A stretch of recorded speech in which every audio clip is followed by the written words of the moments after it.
All right. Travelers Championship. We got my guy, Mike D, bringing Back, back baby. memories for the from the early days in the show. If you guys remember Mike D, he was our gear guy early on.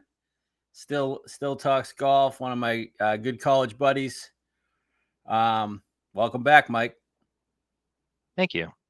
I don't know. Do we want to continue the Matt Love Fest, or are we over that? Nah, we're over that. Fuck him. Good. Um, but Mike D, one of the most loyal guys out there to the pod. Really appreciate him coming on as a guest. And frequent Travelers Championship attendee. We'll get into that Yeah. shortly, but let's first talk U.S. Open. JJ Spawn, your 2025 U.S. Open champion. How do we feel about that? I mean, I was texting you. I don't want to live in a world where JJ Bond's a U.S. Open champion, but all the credit to him. I mean, he played his ass off. He hit fairways down the stretch when he needed to, and then that putt was ridiculous. So it was like it added a cool moment. I was like pretty down in the dumps because I thought it was going to be just a horrendous Sunday. I thought it was going to be like Harmon at the Open a couple years ago, where I had no interest. Hadn't made it interesting. It was awesome to see Burns just kind of tumble down the leaderboard after he screwed us a week ago at RBC. So it was definitely interesting. It was a good watch. It was an awesome watch. So I don't really care about JJ. I don't really have any feelings on him, but it was a good event. Yeah. I mean, two of the last three U.S. Open champions, JJ Spawn and Wyndham Clark. I wouldn't call that murderer's row, but we got the Bryson one in between. Yeah. Yeah, the putt was a unbelievable moment. I do think it was bigger. I mean, the putt went in. It was going to be a tap in. He had a shot to give. I thought the drive on 17 was probably even more impressive. It made me think of Morikawa when he won the PGA. It was very similar to that. He didn't throw like the eagle putt, but down the Yeah. stretch, hitting that clutch drive, putting it on a drivable par four, and then just striped it on 18. Credit to him. Everybody was having trouble trying to find the fairway in 18. Yeah, the three guys that won at Oakmont the last 3 years all piped it on 18. You had Angel, and then DJ with his big hammer just piped one, and then Spawn. One guy that didn't pipe one for us was Hatton on 17 and Hatton on 18 when we needed him at the most. That's rough.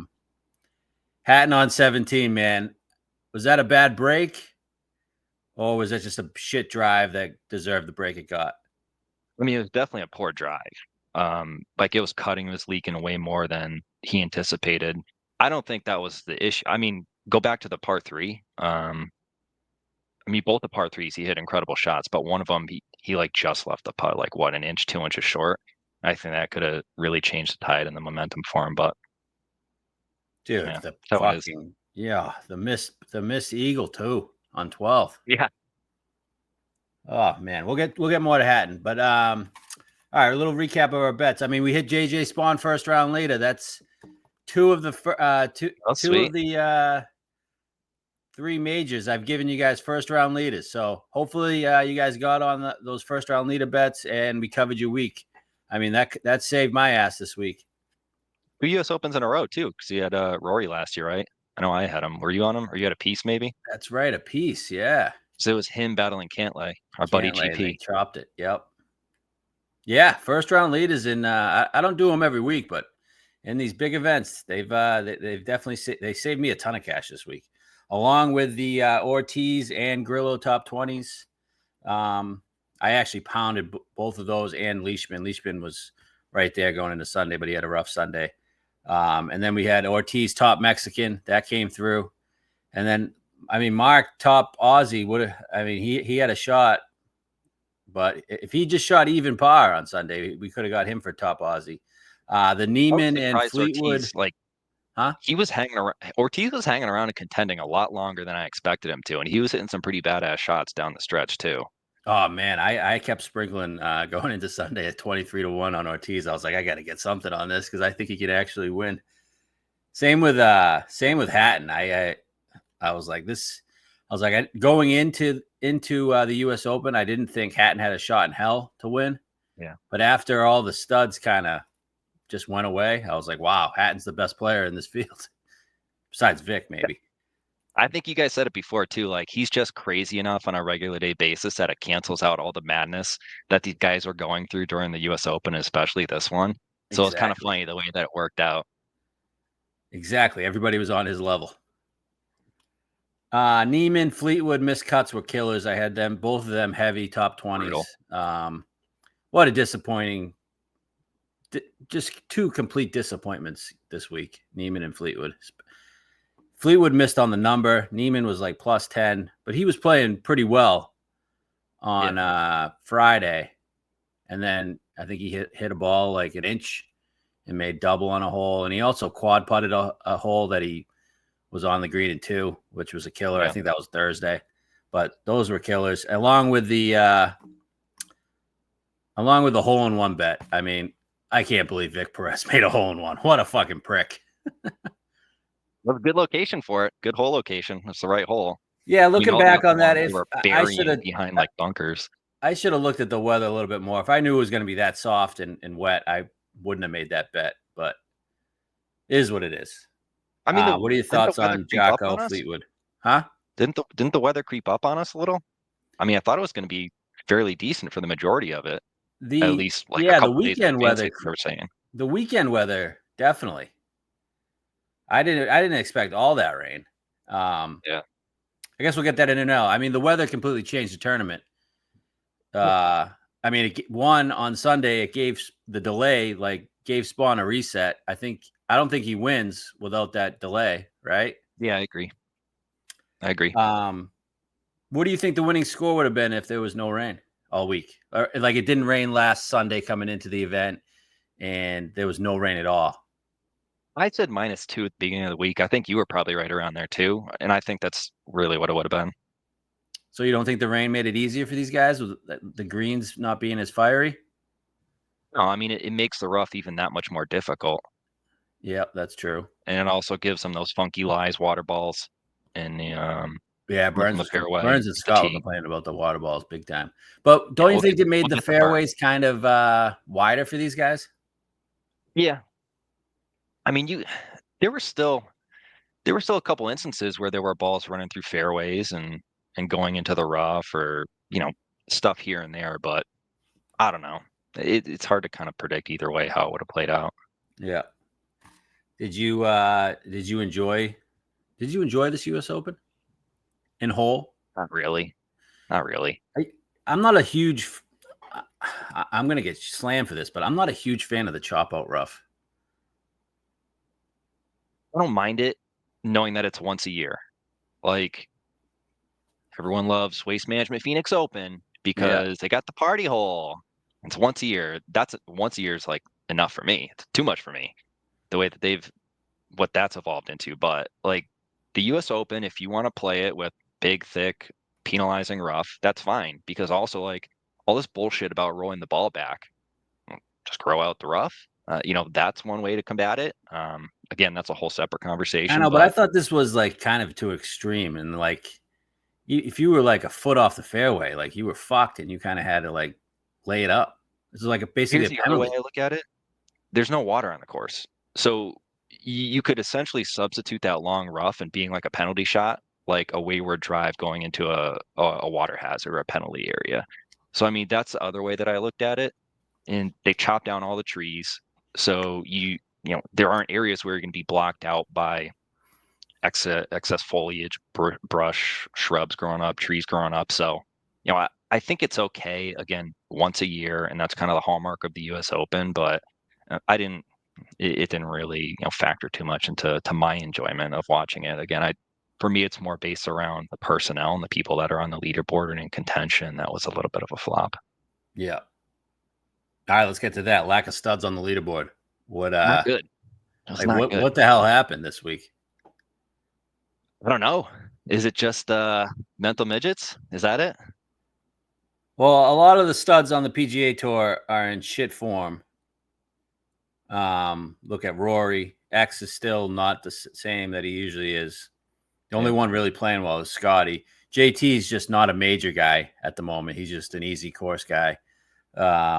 Who else missed? I would say Morikawa didn't contend at all. his stats are pretty incredible though when you look at strokes gained, which was kind of weird that he wasn't anywhere near the top of the leaderboard or really in contention at all. We'll get to him when we talk about the Traveler stuff, at least from my perspective. But Yeah. yeah, it was crazy. And Ludwig was Rory, terrible. yeah, Ludwig. And then you had Bryson and Neiman, who were terrible. Bryson was a big flop.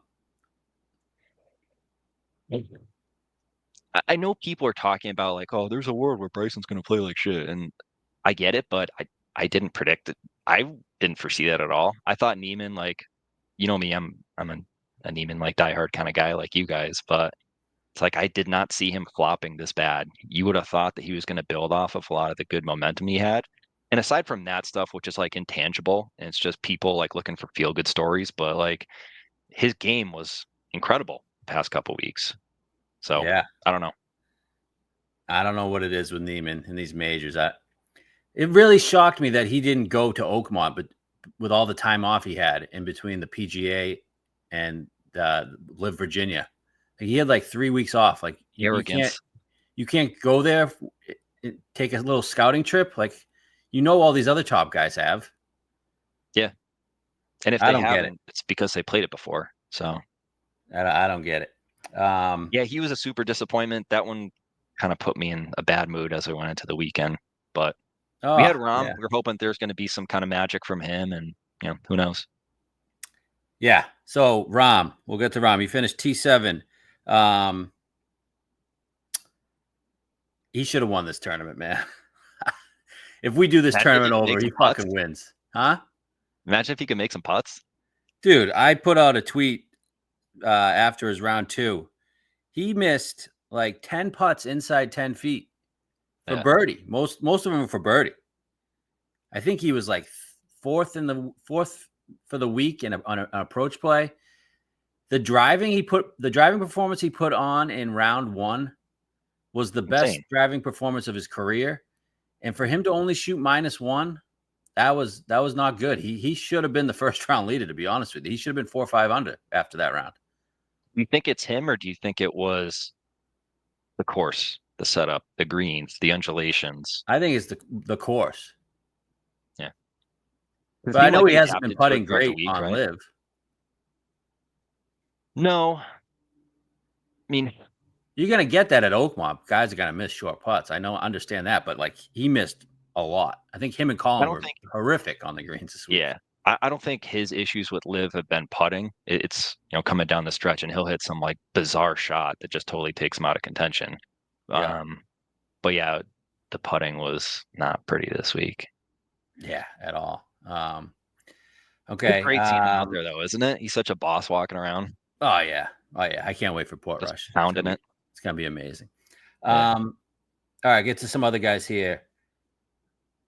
Adam Scott. Okay. Well, I'll let you go first. I was nervous he was going to win. I bet you were. I was actually rooting for him to win until Hatton got in the mix. Like going into or like late Saturday, I was like, oh man, I want Scott to win. I just this is his best chance to win a major, and he's a guy that one of my favorite golfers, purest swing in the world. Deserves a second major, and that was rough on Sunday. I understand, but I'm proud of him. Proud of him. He battled for as long as he could. Yeah, the weather definitely fucked him. Do you think it was the weather? Do you think it was a weather delay? The delay. The delay fucked Burns and Scott hard. I don't think the delay messed with Burns as much as him not being able to accept the ruling not going his way. All right, what'd you think of that ruling? I mean, according to the letter of the law. Yeah, the letter of the law, but like, and the local rules that they have set up, like there was no water presented to the surface unless you like press down on it or exert some kind of force. But I get it. I get his frustration. Did you hear Scott say the conditions after the rain delay were kind of borderline unplayable in some spots? I believe it. You could see the pooling out there, and even when they were playing, they were walking down the fairways, and you could see some collection areas of water in the background of the shot. I was like, that's kind of weird that they let him out there. It doesn't necessarily seem like fair playing conditions for people, but yeah, the Burns thing, I understand why the officials made that ruling. I think as soon as he didn't accept the first outcome and called for a second opinion, I had a feeling that that's when he was going to start falling apart. Like I'm I'm horrific in competitive golf events because I'm a mental midget. And it's Yeah. like you go down these pathways of looking at sports psychology and like improving your mental toughness and stuff like that. And that's some of the stuff that they talk about is acceptance. And like it just is like if this is what you're dealt, and you see a lot of guys that do, react well to adverse lies when it comes to like getting into divots and pitch marks and stuff like that. And a lot of them go through it fine. I think him just being hung up on that one ruling and not getting the determination that he wanted, I think that was, not good for his mental state the rest of the round. Yeah, I don't think that shot it wasn't great. It was obviously like a hook. I don't think that was necessarily influenced by the water or a water ball. Typically, you see those. I would think for a right-handed golfer go the other way, but I think that was just him. Yeah. Good. Fuck. I mean, he is a mental midget, that piece of shit. Yeah. I mean, that was great watching Burns collapse after what he did to us at Canada. But I didn't love seeing Adam collapse there with him. Like I would have just Yeah, Adam finished T3, that would have been fine. But I he mean, he was shot a caught in the wave. 78, 79. Yeah, It's gonna happen.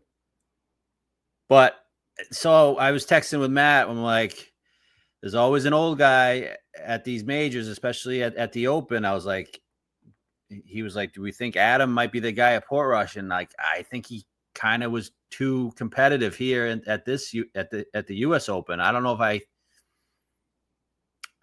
if he just finished like T20 and wasn't in the mix, I would have been ready to fucking fire at Portrush. you got to stop talking yourself into this because you know what's going to happen.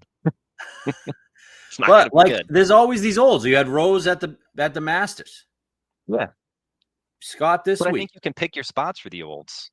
Like Brett, you knew I haven't bet Rose was going Scott to pop. all year, man. I know I had a problem, but I haven't bet him all year. He's been terrible too, but his driving has been really, really good the last month or so. He even said that. He's like, the reason why I've been playing, I started to play well is my driving has come along. And usually when that happens, the rest of my game follows suit. And his driving was awesome this week, and it was awesome coming into the weeks. But I think he had too much. He was too much in the mix for me to go at him at Portrush. I don't think I can do it. It takes a lot out of you.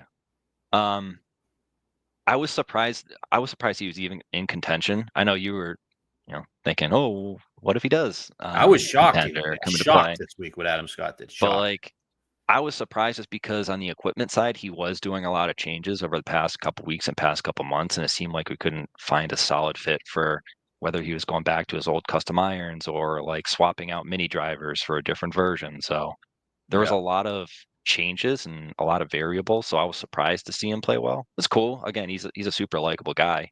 I just didn't really have any rooting stake in it. Were you rooting for him outside of Hatton? Not really. I No. wasn't rooting for him to do bad like Burns, Yeah, but I hear you. I'll it tell you was one one of guy I those wasn't rooting ancillary for. things. Like, yeah, it'll be cool if he wins. Yeah. I mean, he would have been the coolest story, I think. Yeah. I mean, for the Saps, they all love the Spawn story, but I don't know. Adam Scott winning a second major at 8. Anytime an old guy can win a major U.S. Open, it's impressive because olds don't really contend at U.S. Opens. No. I'll tell you the one guy I wasn't rooting for at all, and I know you had a little bit of action on him, was our guy Vic. I mean, I didn't have action. If he had won this, So if he had won this major after I pounded him at Portrush, yeah, I would have been devastated. man, he's so likable. Oh, dude, he's the best. He's like the new age, like you never know what he's gonna do now. It's weird. Yeah. He's kind of like what Spieth was. Like he could make a birdie easily. Volatility. Yeah, there's so much volatility with Vic, and I don't love it, but he's just awesome. Yeah. I was eyeballing him because I had a little bit of extra room left on my card. I was like, oh, maybe I can fill it with some Vic. I didn't. But the first like 3 rounds, I was kind of pissed at myself because I was going back and forth with you. I was like, what do you think about Vic this week? And then you even talked about it on the show. You're like, just be patient with Vic. Like, be patient. So we'll Oh, see. I I got on can't him for wait. Portrush. So Vic and Rom at Portrush. I can't wait for it. yeah. But I was glad. I mean, he just made too many mistakes. So, Did I mean, great performance what out of was it? him. I don't recall. How was his like distance control this week? So I Hmm. feel like that's something that we always get on his case about him and his caddy. Like bad club selection. They're always, you know, they don't take into account where the trouble is, long and short of the green. And I don't feel like I recalled too many of those misses this week. No, He played 17 great a lot of the times when he was like short in the rough and dude, that shot chipping on on and Saturday getting on up and down. 17, Yeah. that was fucking filthy. Yeah. So I mean He that's gained maybe a positive 8.3 on takeaway. approach for the Yeah, week. sweet. Little bit of actually distance control here, or maybe this was club selection. We'll get to Hatton real quick. Hatton, what the hell was he doing on 11? All those guys were hitting it short of that creek. They're all hitting. Did he just blast Yeah. driver? I don't know. They didn't show the I think shot, but like everybody's short of that creek. yeah, there's a coverage gap. Um talk about coverage later. But He had to have just it was weird. blasted the driver. But I mean Hatton, so Hatton, we had a future on Hatton 50-1. Great bet. Like I said, I wasn't confident going in, but he was in the mix. He was tied for the lead. All he needed to do was, well, technically he needed a birdie 17. But after he put himself in that spot on 17, you just need to make par. You just have to make par. I don't think he should have taken. I think he should have just chipped that ball right into the bunker and try to make par. I don't understand. I mean, when you just think about the physics of it, Yeah, there's really no way he was getting that thing on the green. like it was impossible. Like I chip it into the bunker, chip it out sideways. Um, You could almost chip it backwards into the fairway, right? yeah, you probably could have. Maybe it might have been a little bit more difficult to like Right. control the distance on it, but yeah, sideways, chip it into the bunker. I don't know. You got to make par. And I know he didn't. He ended up bogeying 18 anyway, so it didn't matter. And Spawn got to -1, so it wouldn't even have mattered. But I think some of those shots probably play differently. If he actually birdie 17 and gets to even, the shots Spawn hit down the stretch are completely different. Yeah, I mean it's a whole domino effect. You put pressure on people. I mean Spawn, yeah, Bob Mack was in there, but he didn't really have any other pressure out there. Like the guys behind him, Burns, Scott, they weren't really pushing him or applying any heat. So if you could get another guy or get the crowd roaring in the distance, like it would have been good if Hatton was able to put a little bit more pressure on him. But I don't know. I think he overachieved. You'd probably say the same thing, Yeah. with his performance this week. So great Yeah. call though, 50-1. And definitely, I mean, Vic gave Spawn the read there on 18 too. Yeah, He yeah. got so lucky there. Okay. What else we got? Anything else on Rom or Hatton? No, cool seeing Hatton's Um, reaction after the spawn putt went down. He was like getting interviewed, and yeah. he stopped and like kind of smiled, and you could tell he was in good spirits and positive about it, which is a little bit of a divergence from what Rory did last year. But I thought that was cool. Yeah, I mean, Hatton's a prick on the course to himself, but I think he's genuinely a great guy, especially to Yeah, other players. He looked generally pumped for Spawn after that. Same with Bob yeah. Him Mack. and Ortiz were having fun out there. Yeah, Bob Mack that was a cool response too. Yeah, Bob Max. If I'm going to lose, I mean, guy drills it. Where he's like, that's just a hell of a putt. Yeah, Unlike Wyndham Clark, just destroying the Oakmont lockers. Are they going to let him back in 2033? of course they will. Oh, Wyndham, you're showing your true colors. We fucking knew it. We fucking knew it. Everybody. Oh my God. They turn into a sob story when he wins because he lost his mom and because he went through so much personal growth and his college coach is his caddy now and he's his guardian angel looking over him. Guy's a scumbag. Yeah, He's always cheater. complaining, whining about stuff, cheating. He's so unlikable. Oh, Yeah. True colors coming out. A little bit of adversity, and you see. Yep. All right. We'll go from that to the sad sap Rory. Um, Face of the tour, the spokesman of the tour. Performance wise, I thought he overperformed. To be honest with you, after he made the cut, I mean, I didn't think he was going to play well at all. He came out hot on Thursday, and then back nine. I think he was like 6 over or something. And then he didn't speak to the media until the weekend, and he was basically like, "I hate you guys." The whole week was weird, man. It was so weird.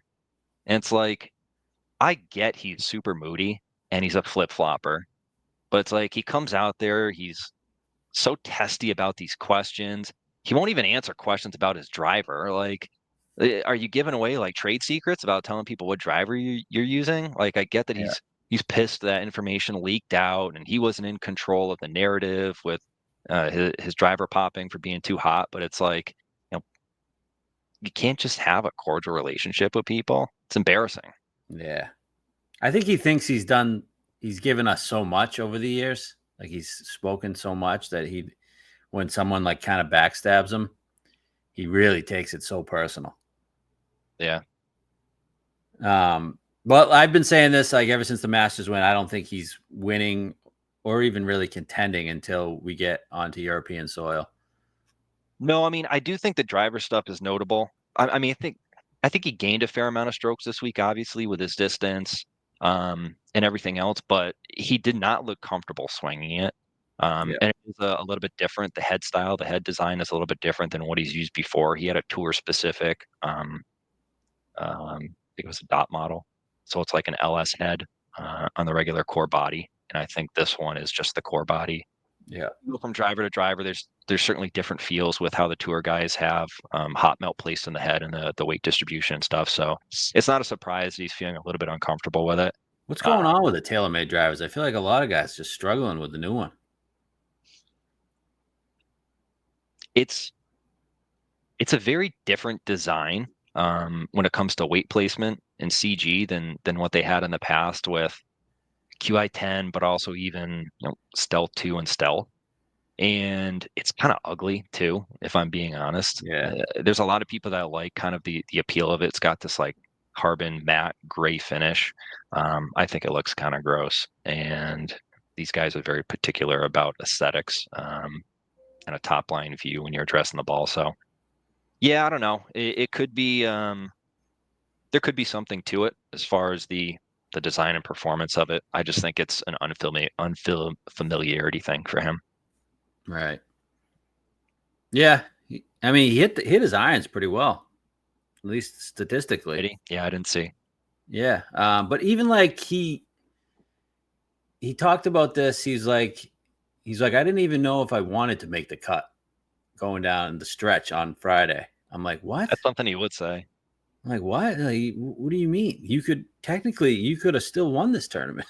Like anybody that made the cut this week was live. Yeah, you're in play. Like, what the fuck are you talking about? He just doesn't have that edge at all right now. That backdoor, finished 7th, I think. Solid round, closed well, 3 straight birdies. So it's like, Rahm, yeah. Yeah.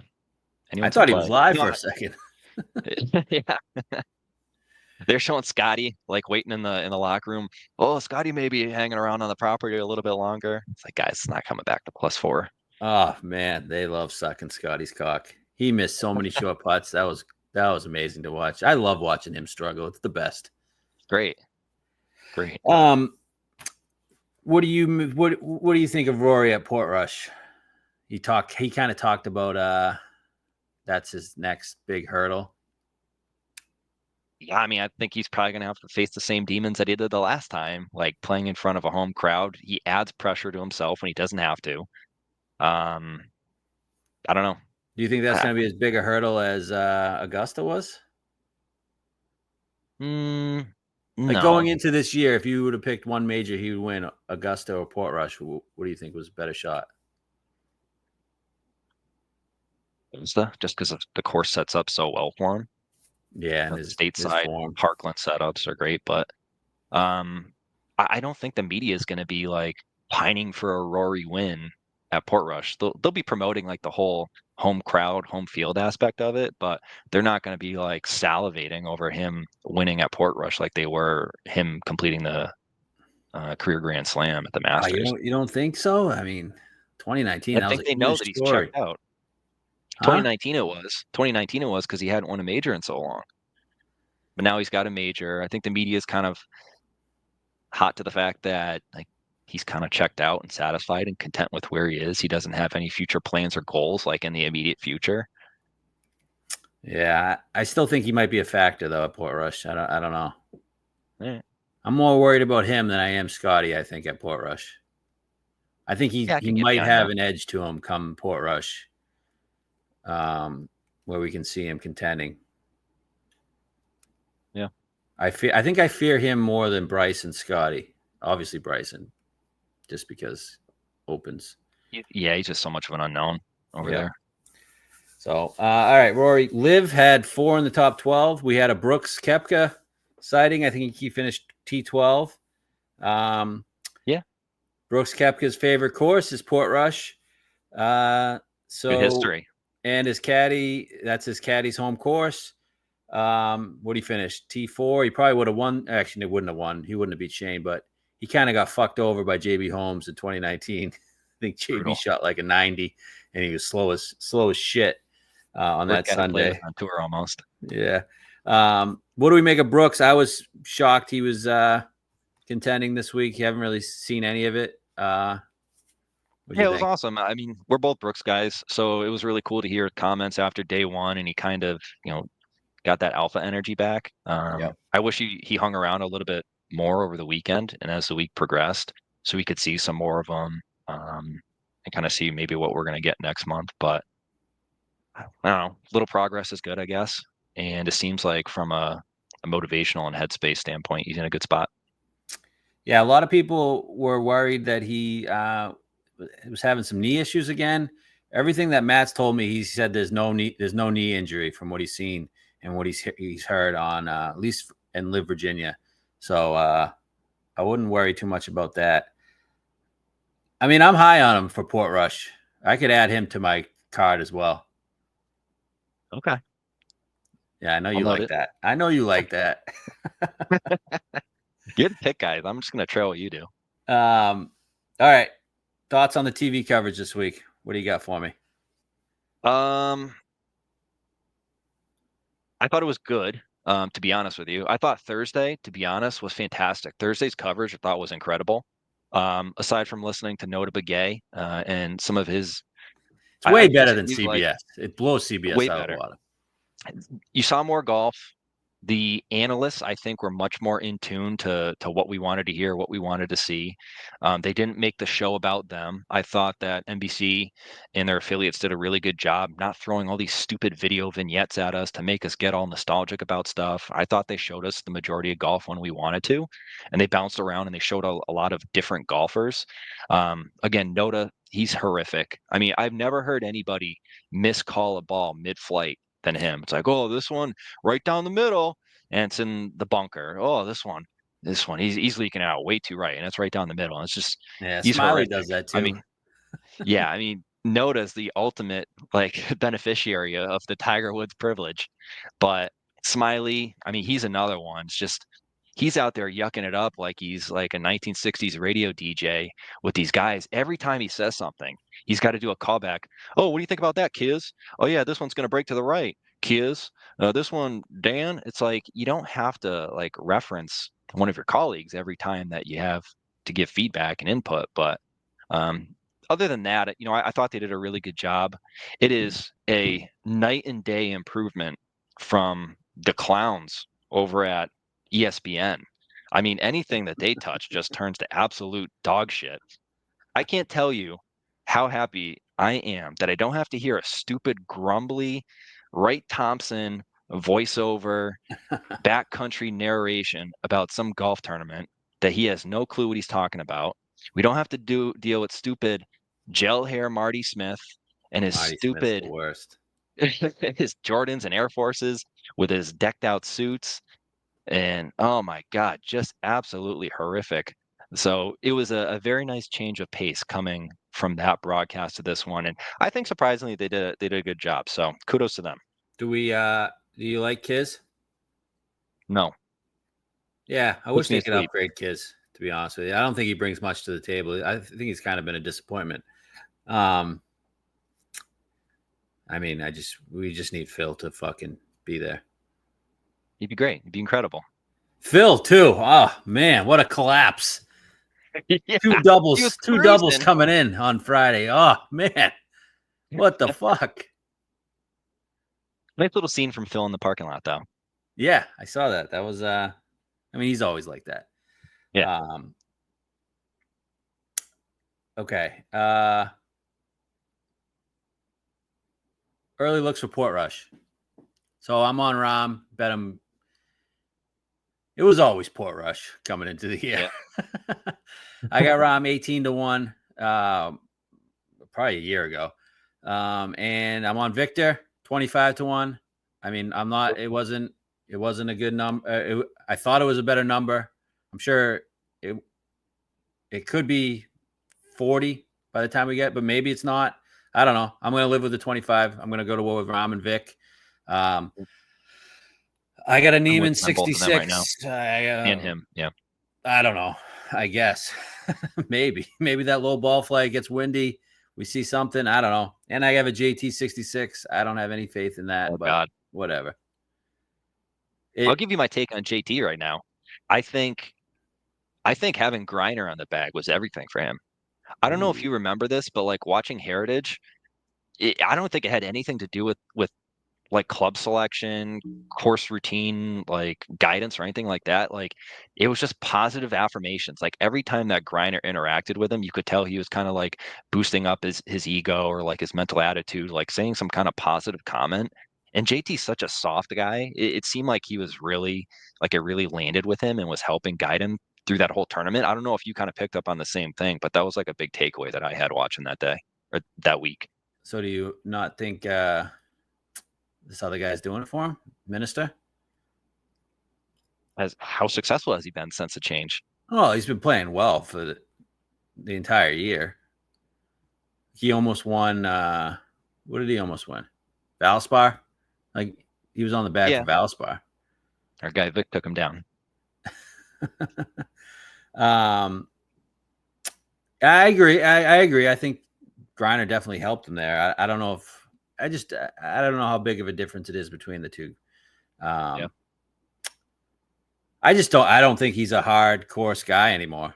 I just think he's a short course. I was just looking at it. Short course, birdie fest merchant nowadays. Like he just yeah, eats them up. You look at Heritage. You look at the Truest when we were at Philly Crick. Um, I mean, he came in second there. He ate that up. Valspar. I think that's who he is now. yeah. Amex.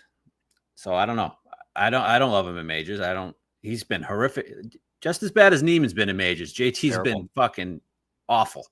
Yeah, yeah. Awful. As far as Port Rush, I don't have too much foresight on that. I'm just kind of following you, so I'm also on Rom, Neiman, and Vic, and then we'll see kind of what people's form are as we get closer. Yeah, I'm probably gonna get there with Brooks. I really am. All right. I think we got two live events. We got Live Dallas and then Valderrama, which I don't love Valderrama before the Open, but is what it is. All right. Um, but I'd have to see the number on Brooks. Um, I just know that's his favorite course in the world, and Ricky Elliott is a member there or whatever. He grew up there, Yeah. so Oh, that's what I'm before looking we at go for to Port travel, Rush. what did you think about the pace of play stuff? I think it was expected Thursday, Friday. That's what you're gonna get when you get threesomes. Yeah. And was the weekend bad? I mean, I think that there were a couple complaints in a couple instances. I think there were some people that were put on the clock early, like even in the pairings. But uh, the commentators, the announcers, they got to stop giving Scotty a pass. Like Oh, Scott. He's as big of an offender with this as anybody else is. And then with Burns too. Burns, he's waiting on that ruling. The yardage. You've been there for 5 minutes. You've gone through multiple rulings. And then they finally get the final of that second opinion. He pulls out his yardage book and he's talking with his caddy. It's like, I understand that maybe you have a pre-shot routine, but like that's totally separate. You should be ready to go. And I know that they were in the last group too, so it's not really that much of a factor. But Scotty's one of those guys where every time he steps away, he walks things off, and it's like, he's just as much of an offender as anybody else is with slow play. Right. All right, Yeah. that's my Scotty rant, slow play. There's a lot of slow guys. There's a couple guys that got put on the clock this week. I can't remember who, but yeah. Okay, a couple things. We might be seeing the end of Jay Monahan. Yeah. News come out from James Colgan. 3 sources telling PGA Tour is expected to sunset Jay Monahan as commissioner after the transition period with new CEO Brian Rollup, who comes from the NFL. I think they were protege. I think he was in line to take Goodell's spot. Yeah. They said Monahan could leave his post as soon as the end of this year and as late as the end of next. About fucking time. I'm glad to see him go. I don't know how happy I am to see this guy come in, just based on what the NFL has evolved to over the past couple of years. Racial justice, social justice. I got a day job. Don't get me going on this kind of stuff. But I don't understand how Monahan kept his job for as long as he has. It's fucking banana land. Yeah. I mean, he botched so many things. Yeah. I don't know. Maybe it'll be good to get some fresh air in there. Yeah, Heron, it might. I'm hearing he's good buddies with Scott O'Neill. All right. Guy. So I don't know. We'll see what it means. Okay, last thing before we move on to the Travelers Ryder Cup. So JJ Spawn's on the Ryder Cup, and I'm pretty sure Ben Griffin finished top 10 this week. I'm pretty sure he's a lock now too. So for locks, we got Scotty X. Spawn is now 3rd in the standings. Bryson, JT, Morikawa, Henley. Those are your 7 locks. I'm gonna say Ben Griffin's almost a lock. That's 8. I'd be shocked if Cantlay wasn't there, so that's 9. Then you got 3 guys. There's 3 spots open. Right now in the standings, you're looking at McNeely, English, Novak, Harmon, and then a couple guys here, Burns, Cam Young, Berger, Finau, Akshay, and then Keegan himself. Who are the 3 you're taking? I would like to take Akshay, but his form hasn't been great. Yeah. I think you have to take Burns. Yeah, I think Burns is playing his way on. Young might be too, and you kind of need some firepower. Yep. I mean, I'd take those 2. Tony needs to get it going.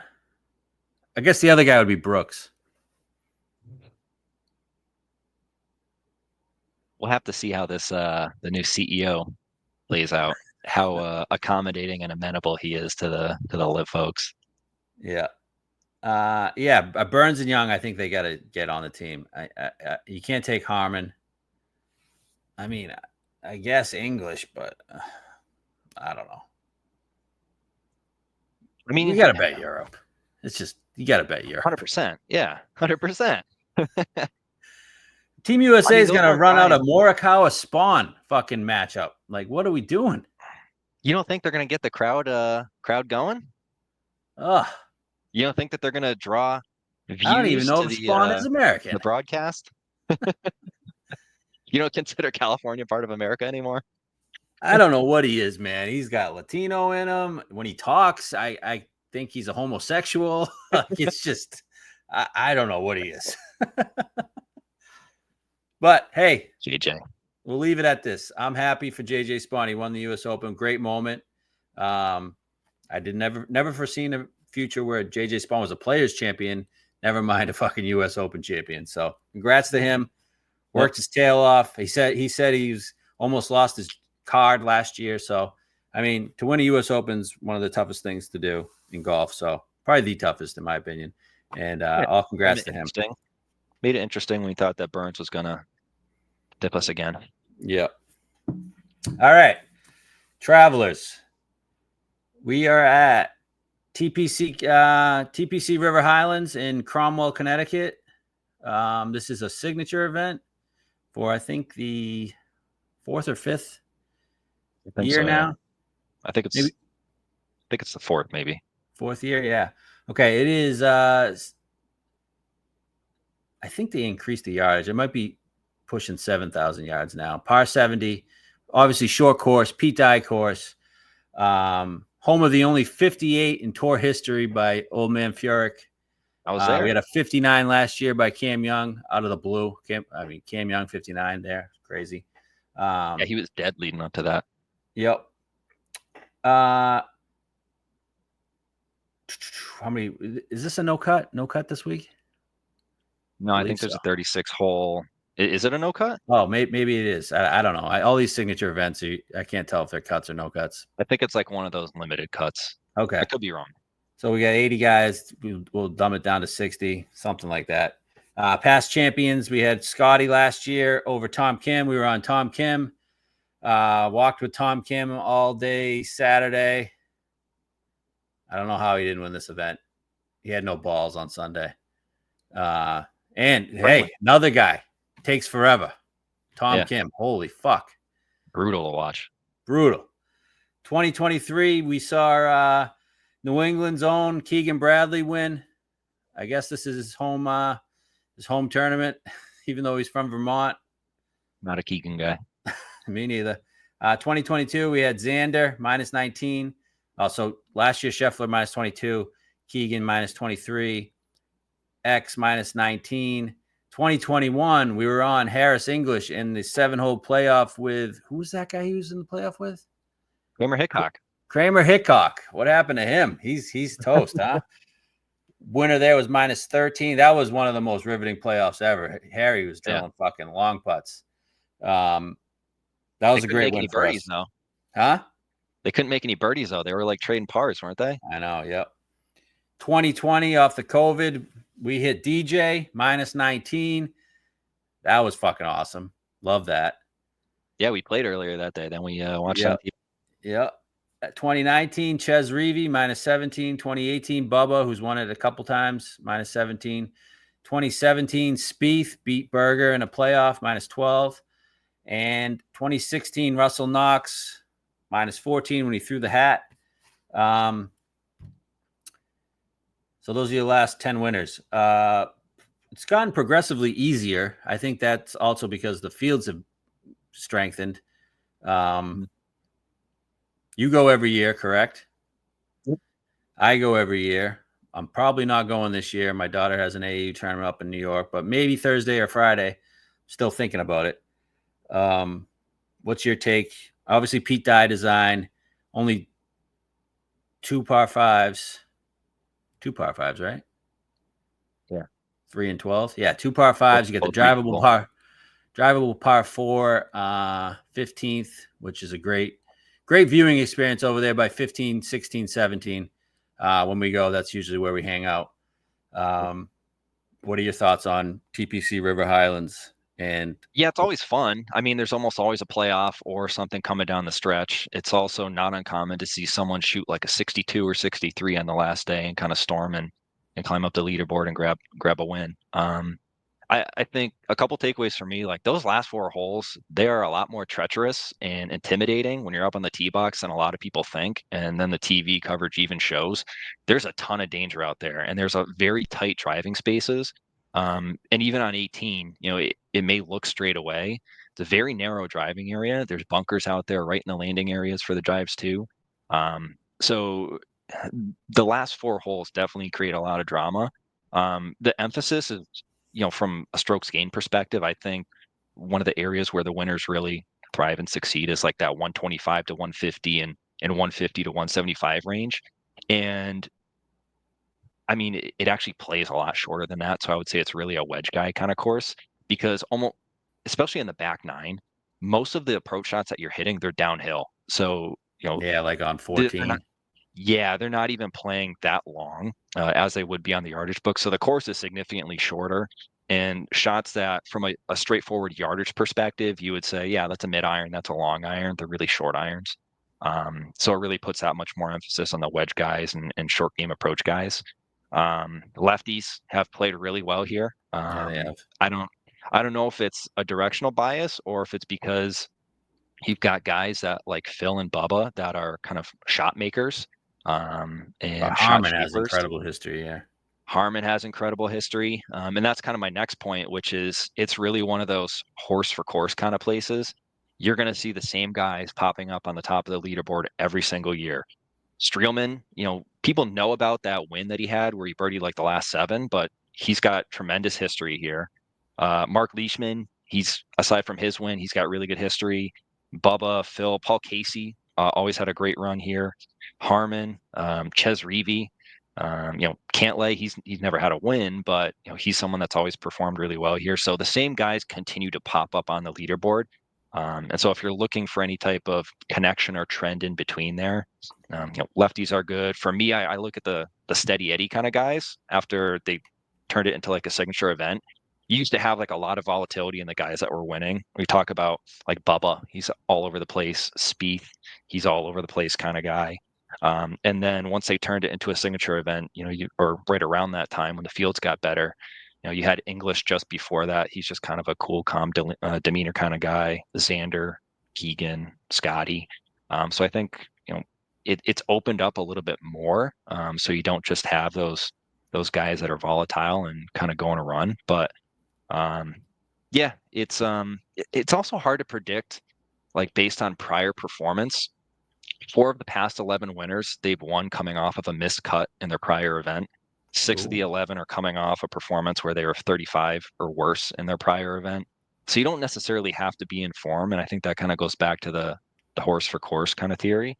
Streelman was a miscut. Bubba was a miscut twice in his wins. Keegan was a miscut.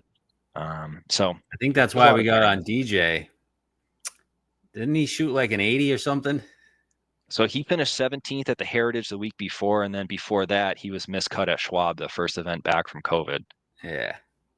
So, he was improving. There are a couple people that improved their performance kind of leading up to it, showing form.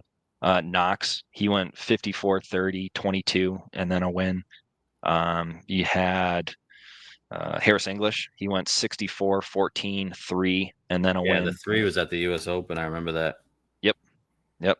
Xander, he was 18 at Memorial, 14 at the U.S. Open, and then a win here. So, yeah, guys are coming from all over, and prior performance isn't always an indication of how they're going to fare at Travelers.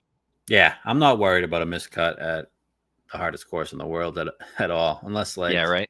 Unless you were playing absolutely horrific before that. Yeah. Yeah, I'm looking at obviously I'm looking at course history. I'm also looking at obviously approach play. Those proximities are perfect. This is like a wedge fest putting contest type deal. You're gonna have to score. You're gonna have to have a low round. Yep. The winner's probably going to be minus 20 or better. So we're not looking at the Tommy Fleetwoods of the world, in my opinion. What else did I have in there? I had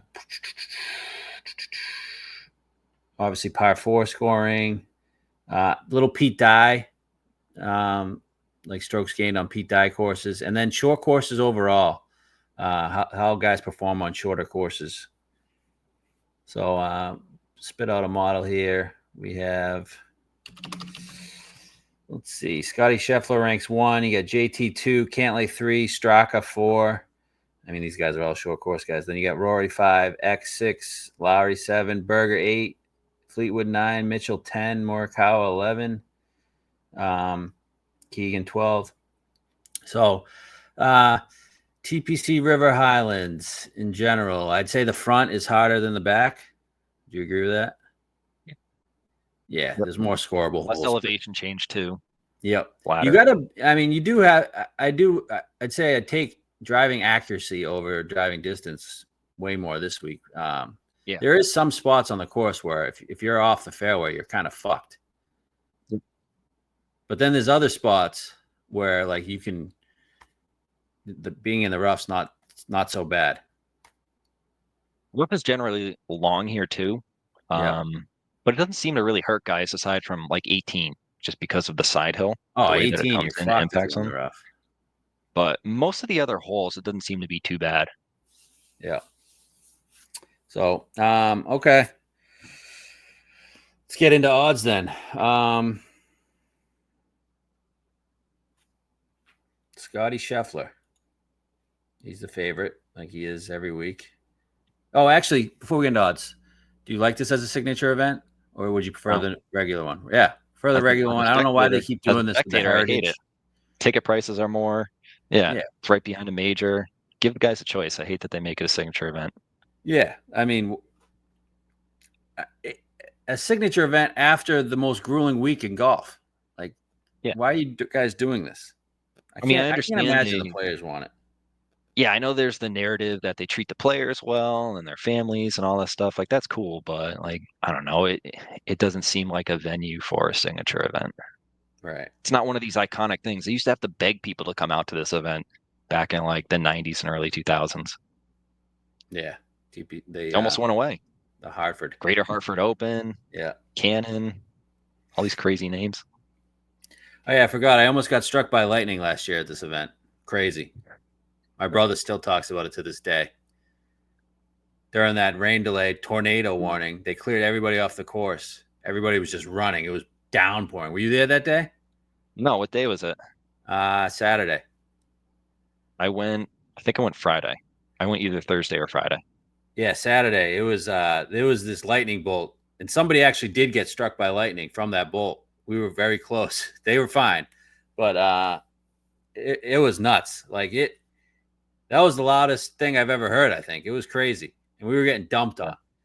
But then everybody cleared the course, and we just got to watch Tom Kim and Scheffler play with like nobody there. It was pretty cool. Did anything light on fire? I think so. I think so. I remember seeing the report. Matt, I was with Matt too. Yeah. Okay, odds. We got Scheffler plus 280.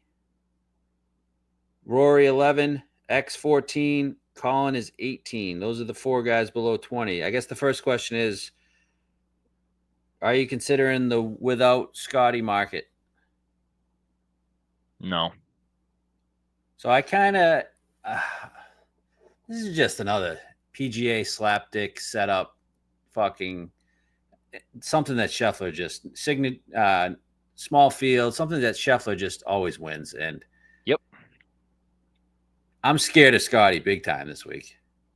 He eats up these small He field eats them events, these up. limited cut events. Yeah. Because So he can I just am wing it. kind of He doesn't have to considering play without great. Scotty on some Yeah. guys. Like if I bet some longer shots, I think I'm going to play the without Scotty market. Okay. But like if I'm taking a guy like Morikawa, X, JT, those types, I would just play the with Scotty market. Yeah, right now, kind of the way that I built my card, I'm doing with Scotty still in there, just hoping for some kind of miracle, which haven't come true too often lately. Yeah. But yeah, we'll get into it. I mean, JT goes from 25 to 20. I mean, it's not that big of a difference. I have no interest in JT. That's fair, but I'm just saying, like, it's not. I was just using that as an example. Yeah, no, I got it. Um, even like Ludwig, 25 to 20. So I don't I hate thought the you were without the Scotty anti market. guy. I thought you were anti the non-Scotty markets. I am, but I am like these setups are That's just great. made for him. Yeah. I'm anti the Scott without Scotty markets in the big major events. Okay. These shit events, he wins them all the time. Yeah. He just wins signature events that anytime it's not a full field. Like how many of his wins are small field events? Almost I all would. of them. I went through it. It's probably I like texted Matt like 75% a of them, couple right? weeks ago. Yeah. I was going through. I was like, when was the last time he actually won a full field event? And I think we had to go back to like probably close to like his second Phoenix Open or his first Phoenix Open event because Before everything has Byron been Nelson this year, right? before that. Yeah. There was like a 2-year period where he was just eating up all of these fields that either had like small field, a limited cut, or something like the Players where you still don't have like people that can qualify or get in. It's like an invitational type field. So Yeah. he just eats them up. Yeah, I'm considering it. I'm not, I don't hate the without Scotty market, but okay, of those four guys, Scotty, Rory, X, Colin, I guess we'll just throw Scotty out there. We're not betting plus 280. That's just go bet the Pacers money line tonight. You have a better chance. The other three, what do you think? Yeah, I like Colin. It was kind of weird because I watched a decent amount of him on the coverage this past week, and I thought he looked really mechanical. I don't know if you picked up on it too. Like his pre-shot, he'd do this thing where he'd like bend over or get No, I saw upright, that. Yep. and it was very exaggerated and notable. But statistically, he hit the shit out of the ball. Like driving or strokes gained off the tee, he was surprisingly high. I think he was like top 5 in that. Approach, he was really good at the U.S. Oh Open. man, 11 Everything and a half except on putting. approach. Everything except putting was popping off the page. I think he's only played here twice. He has one missed cut, and I think he has like a top 10. So very limited history, but I love him this week. Yeah, he's played it 4 times. He debuted in 2019. That was when him, Vic, and Wolf all debuted Gotcha. as pros. He finished 36th, then miscut 13th last year. 13. Okay. Yeah, I mean, of those four, oh man, I don't know, Colin. What is he gonna do? Like, is he gonna make enough putts to fucking get to 20? A great question. I mean, that's a question every time that he tees it up, but I mean, I'd feel more confident in him doing something than JT. All right, so I like JT a lot. I bet you do. You always do. I And think then you motherfuck him like the week after when you have your recap show. And then he's like, this week's Jordan Spieth. I'm never touching him again. And then you're back on him. So I love that. nobody's surprised. No, well, I mean, I didn't like JT last week. I thought I told people to bet matchups against him. I just think this is what he does now. He's a short course birdie fest merchant. And he just won the Heritage off a shit performance at the Masters, which I didn't care about. I was like, we're going to bet JT. You're getting him at a good number, 25. His history here is good. Last year, he off the U.S. Open miscut. He finished 5th at the Travelers. The year before, I think he was in shit form in 2023. He finished 9th. He has a 3rd in 2016. I just think these setups are made for JT. I mean, look at what he's done this season on shorter courses. I don't disagree with anything you're saying. I just don't think that he's someone that can get it over the finish line right now. He just did like 4 starts ago. I know he did. I'm telling you, the secret sauce was Joe Griner. Okay, I like that. That's my take.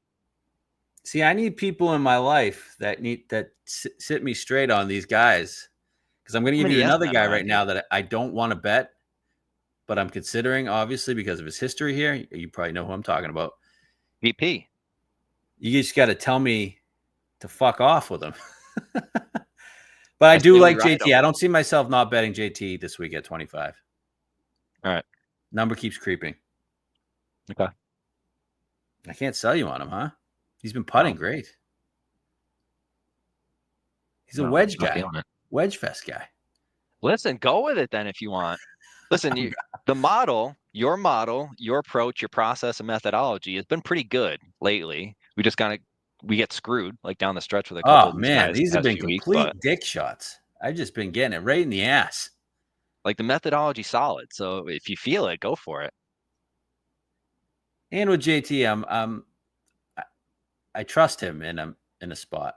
I do. I don't know. I do. You hear what's coming out of your mouth right now? You trust him? I do. I don't know. I like JT. He's my guy. Like a battered wife right now.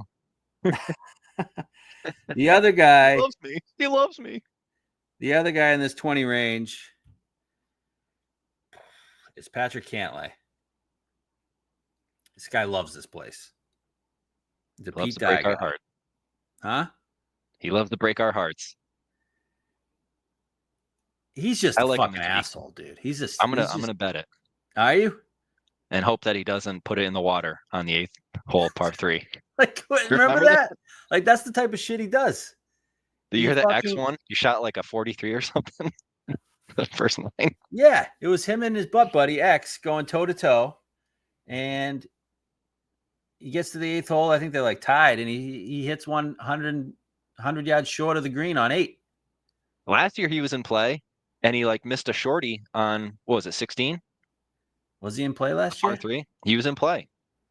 Yeah. I can't lay out with his history. 15th, 15th, 11th, 13th, 13th, 4th, 5th. Like, he's a short It was course either guy last too. year or the year before with Keegan. But yeah, I don't know. Like, I think this week's just a lot of chalk, to be honest with you. Like, I think it's stuff that we talked about, guys that are good fits, guys that we like, guys that we've Yep. bet before, and I don't mind just riding them again. Yeah, I hear you. The only other guy in the 20 range is Ludwig, 25. I'm not a Ludwig guy. I actually hate Ludwig a lot with a passion. But Does he Aaron, let you down? he was a little pussy this week. He was complaining about migraines. I'm out on Ludwig, so whatever. Does he have a yeast infection? Yeah. The next range, you got Vic, 30. Seen him at 35. Keegan, 35. Tommy, 35. Sepp, 35. Burns, 35. What do you think of Vic? His wedge, this I should be a Vic. That's a good number.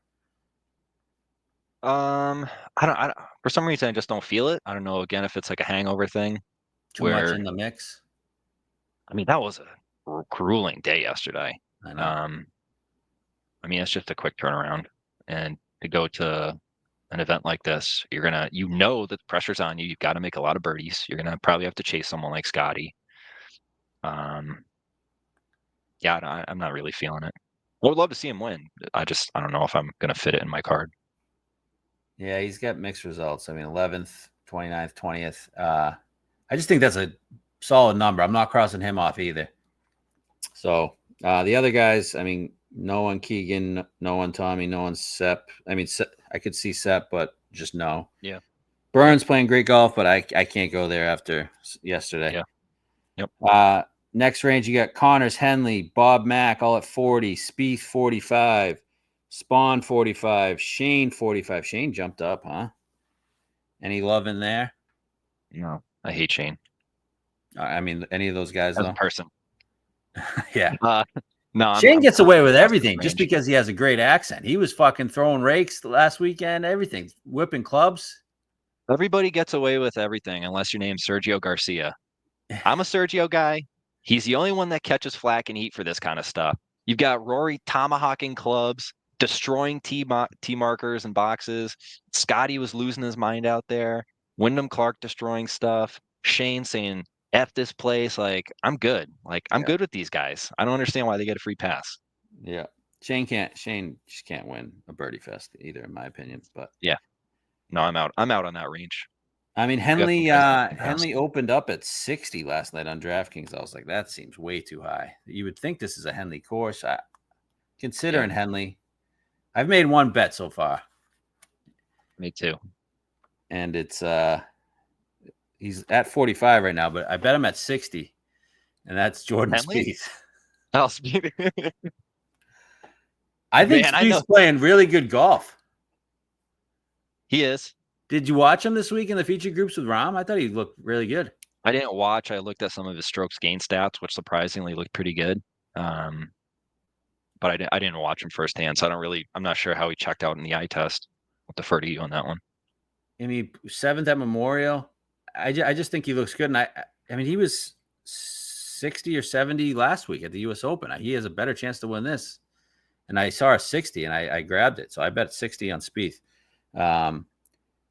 I don't know. I got a weird feeling. I think we're getting a Spieth week this week. All right. People have told me recently, though, that I have a Spieth problem. You do? Do I? I just told you about this. You'll be back, mother effing him, next week. Yeah, history Throwing isn't great besides throwing the win. slurs at him. I don't know. I like him. I think he's playing well. Okay. I don't know if I'm Okay, going to be next joining it, range. but Huh? maybe. I don't know if I'm going to be joining it, but Yeah. I wish you Uh, luck. it definitely has blow up potential. I hear that. Yeah. 50 range. You got Decky, Berger, Cam Young, Ben Griffin, Rye, McNeely, Pendrith, Siwoo Kim, Minwoo. Hideki 50 is interesting, but he's not playing well at all. Yeah. Any of those guys? Yeah, I love Cam Young. I got a 60. So I'm on Cam Young. Actually, no, I didn't bet it yet. I'm going to bet it though. I like Cam Young a lot. He's definitely trending from a performance perspective. Made some equipment changes that maybe to like the untrained eye you wouldn't pick up on, but with driver shaft. So he's always a guy that traditionally played Mitsubishi Tensei White. He switched over recently. He had been playing Acura for a little bit, and now he's playing a Mitsubishi Tensei Orange.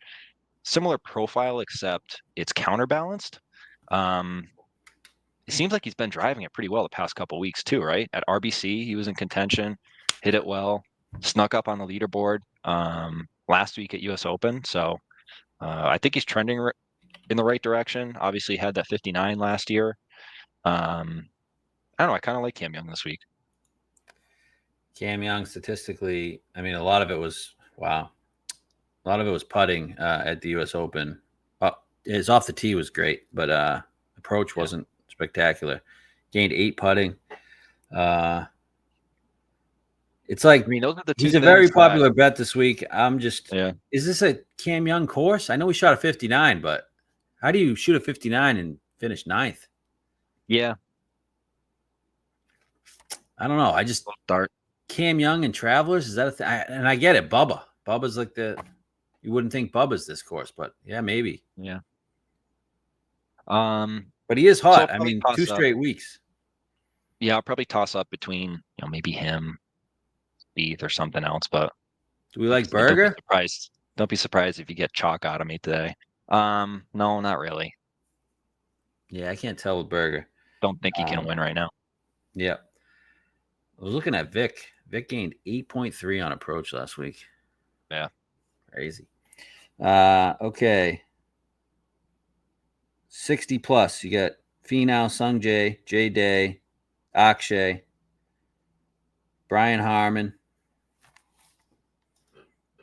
Any of these guys, if you look at the range 60 to 80, you like, I'll name a couple others. Tom Kim, Fitzpatrick, Luke Clinton, playing again, 80. Bud Cauley, 90. Ricky, 90. Any of these guys? Yeah, so I pulled the trigger on Akshay and Harmon. Um, Definitely not a Harmon guy, but he's incredible history at this course. Um, Akshay, good performance last year. All right, let me Um, read you Harmon's history here just for everybody. It's pretty fucking insane. yeah, Ninth, second, eighth, fifth, miscut, eighth, sixth in the last 7 years. That's fucking wild. yeah. So I'm going with the two lefties this week. Yeah, I like it. I mean, that Harmon number is pretty good. I think I got an 80 in Akshay, 90 in Harmon. I can't figure out Akshay. He was good here on debut. What did he finish? I'm just going Fifth? strictly on history and the lefty narrative. Yeah, fifth. Lefties love this place. What about Bob Mack? How's he been here? 16th first time, lefty. Yeah. Um, I can't figure out Akshay. I'm considering both Akshay and Harmon. I think that Harmon number is a really good number. What did he do statistically? Oh, man, he's been good. I'm sure he'll just crap his pants like he did the last time. I remember we were on him at the Players last year. Oh, And he gave us a little bit of a sweat. Stats On the not play great on on Harmon, but I get it for 16. this course. What about Ricky? I was looking at Ricky. He's been showing things.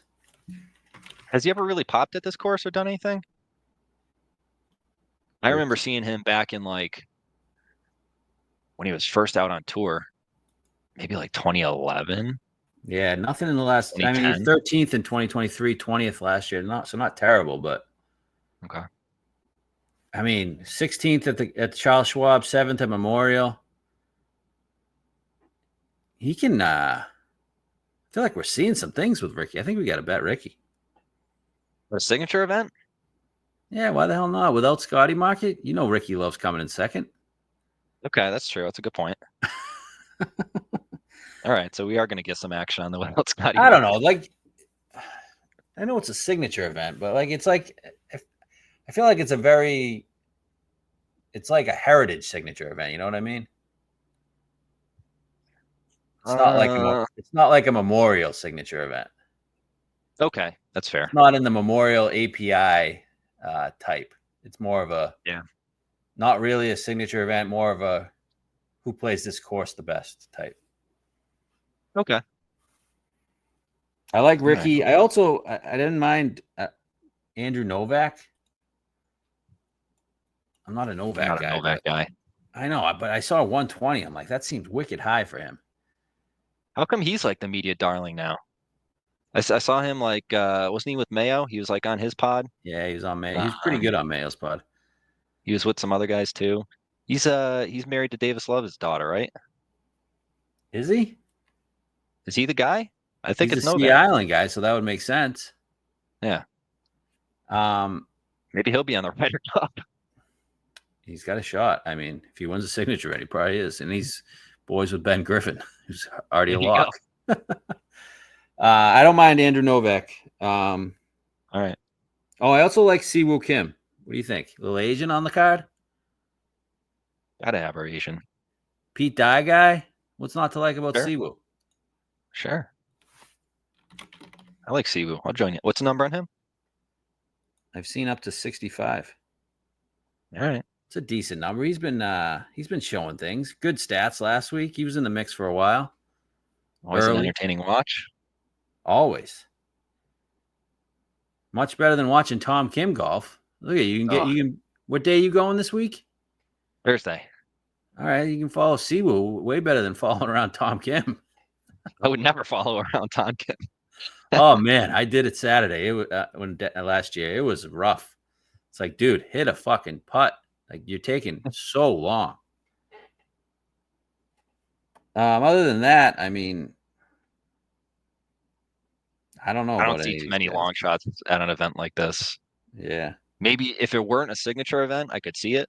Um, Oh, I'd be pumping the bombs if it wasn't a signature yeah, event. yeah. I Um, just don't know if we're gonna get too many guys outside of where we are right now. yeah. So I mean, kind of up in the air. I'm definitely betting JT, and I bet Spieth. I mean, Colin makes a ton of sense, but I just something I don't know about Colin. Yeah, I hear you. I get it. Cantlay. Are you a yes on Cantlay? I don't know. I don't know. Fuck Cantlay. You know what I mean? He's a You motherfucker. know, you want to see a little dumpy pants strutting down the fairway Oh on man, Sunday? he's a motherfucker. I don't know what to do there. I have a Cantlay problem, and that's not a good problem to have. All right. Any other gear? Any other gear updates from anybody on tour? Not necessarily gear updates, but I would say be mindful of the Titleist guys this time of year. And maybe this is something where JT, Cantlay, and some of those guys, Spieth, come into consideration because every other year is when Titleist does a release of their irons or their Metalwoods drivers, and they do them in alternating years. So this year is the cycle where they're doing irons and they do what's called tour seeding. So like May and June is when they start releasing this stuff to guys on tour. They have them start doing some testing at their HQ and out on the ranges, and then they start putting them in play on tour. So it's not surprising if you do see a little bit of volatility of guys that traditionally have used like maybe a prior generation of like the T100 irons. So Spieth uses those. I think that JT has like a 4 iron in the T100, so he put in the newer model, in his longer irons, and then he uses like a combo set throughout the rest of his bag. Yeah. So those guys are probably fiddling around with some stuff. I don't know how many of them or which of them actually have them in play at the moment, but that's something to think about. Usually around July is when they start getting sorted out and comfortable with that kind of stuff. Driver years, I've picked up on it before. I remember when Cam Smith, when we had him at the Open, that was right around the time where he switched to and got settled into the new TSR head at the time from the TSI. And then he upgraded from the regular Ventus to the Ventus TR shaft. So that's something that's maybe notable out there right now with some of the Titleist guys. If you look at the past winners, again, this is the time of the year that they start seeding their new stuff when it does come out. There's only been one Titleist guy that's won, and Titleist staffer, and that was Jordan Spieth. You go back to 2014, Streelman, he was a Wilson guy. Bubba Ping. Knox was a Srixon guy. Spieth, Titleist. Bubba Ping. Ches Reavie was TaylorMade. DJ TaylorMade. English. Ping. Xander Callaway. Keegan Srixon. Scotty TaylorMade. So not too many Titleist guys out there. I don't know if it's a coincidence or maybe, again, it just does kind of overlap with them I playing with never new even stuff thought of and that. I trying wonder out if new that stuff. is not just for this place, but other events. I wonder if certain guys that are with certain manufacturers win certain events. We'll have to double check. I mean, going back to looking at some of the past US Opens, Wyndham Clark, he was a Titleist guy. But it depends on which year it falls, if it's a driver change or if it's an iron change, or if there's someone that even bothers with changes. So that's just something that I picked out that I thought was a little bit interesting. But other than that, not too many equipment stuff that jumps out. And we talked about Rory and the driver switching around. We talked about Cam Young. Other than that, I don't see too much stuff going on. You know who I really wanted to be in this field? Cam Champ. Cam Champ. Love Cam Champ. Cam Champ was playing good lately. I followed him last year, actually, at Travelers.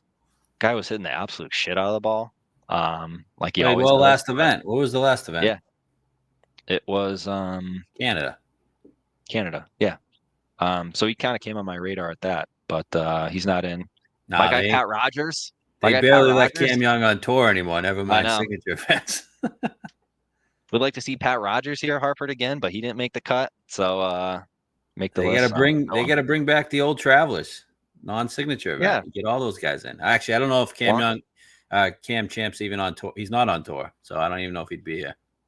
I do miss that they when they used to incorporate the college guys, like the guys that just got out of college. Yeah. Give them like a sponsors exemption start. That was cool, but Nah, we're giving sponsors exemptions to Ricky and Snedeker these days. All right, just to recap bets. I'm definitely going to be betting JT. I've bet Spieth. I'm looking at Cantlay, begrudgingly. I haven't crossed out Vic. I'm looking at Henley. I'm looking at Berger, if the number's right. Cam Young, I'm looking at. Siwoo. Oh, what about McNeely? Doesn't this feel like a McNeely course? I was looking at some of his stats from the U.S. Open. I think they looked fairly reasonable. Is he an East Coast guy? No. I mean, he's from Stanford. Stanford guy. Yeah. I mean, Fifth at Memorial. These greens are POA though, right? He was third at Heritage, Pete Dye. Yeah, POA bent mix. Okay. Yeah, I don't know. Maybe McNeely, but I don't know. Not at 50. And then I'm looking at Matt's trying to get me to bet Sung Jae. That guy fucking stinks. Guy hasn't hit an iron in fucking 2 years. He was dead last in strokes gained total at the U.S. Open. I'm almost positive. I know, and he was -6 at one point. I'm looking at Akshay, looking at Harman, hard look at Ricky, and looking at Novak. Okay, cool. So I don't know what I'm gonna land on this week, but this is early Monday. Kind of letting it breathe this week after a U.S. Open. Mike D, appreciate you joining. Long time listener, and you were on the show back in the early days. And I thought it'd be fitting to have you on for the Travelers since you're an attendee there every year. I've been to the Give you a event little with you. local insight. Yeah, exactly. So appreciate it. Let's get back on track this week. All right, big body. Good talking to you. We'll see you Later.